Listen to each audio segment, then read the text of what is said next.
4 राज्यों के विधानसभा चुनाव में शानदार प्रदर्शन करने के बाद बीजेपी ने अगले साल होने वाले लोकसभा चुनाव की तैयारियां भी शुरू कर दी हैं। दक्षिण के तेलंगाना में हाल ही में पार्टी 8 सीटें जीतने में सफल रही।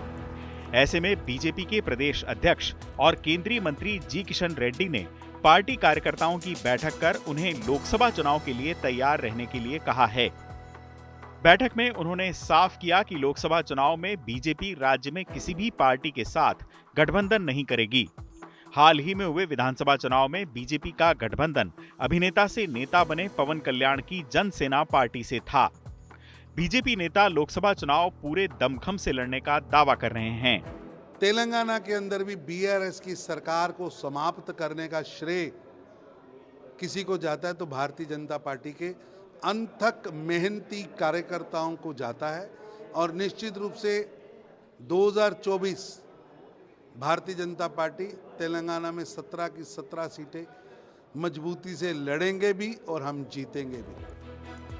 तेलंगाना में कुल 119 विधानसभा सीटें हैं, जिनमें से बीजेपी ने 111 तो पवन कल्याण की जनसेना पार्टी ने 8 सीटों पर विधानसभा का चुनाव लड़ा।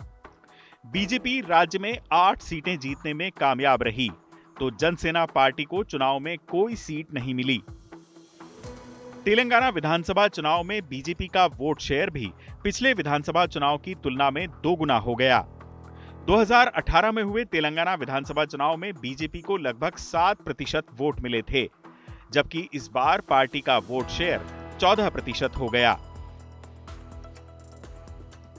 बीजेपी के खाते में तेलंगाना की 17 लोकसभा सीटों में से अभी 4 सीटें हैं। हाल ही में एजेंडा आज तक में आए गृह मंत्री अमित शाह ने दावा किया था कि दक्षिण भारत में बीजेपी तेजी से अपने पैर पसारेगी। खासकर तेलंगाना में सबसे बड़ी पार्टी बीजेपी होगी। हमारे लिए कोई बड़ी बात नहीं है, मगर हम बड़े विश्वास के साथ मैं आपको कह सकता हूं कि तेलंगाना में लोकसभा चुनाव में सबसे बड़ी पार्टी भारतीय जनता पार्टी होगी और सबसे ज्यादा सीटें भी भारतीय जनता पार्टी। हाल ही में हुए विधानसभा चुनाव में राज्य में बीजेपी ने 6 सीटें आदिलाबाद और निजामाबाद लोकसभा क्षेत्रों में जीती थीं। ऐसे में पार्टी तेलंगाना को एक संभावनाओं भरे राज्य के तौर पर देख रही है। कर्नाटक विधानसभा चुनाव में कांग्रेस के हाथों मिली करारी हार के बाद बीजेपी दूसरे दक्षिण भारतीय राज्यों में तेजी से पैर पसारने के मूड में है। चुनाव आज तक।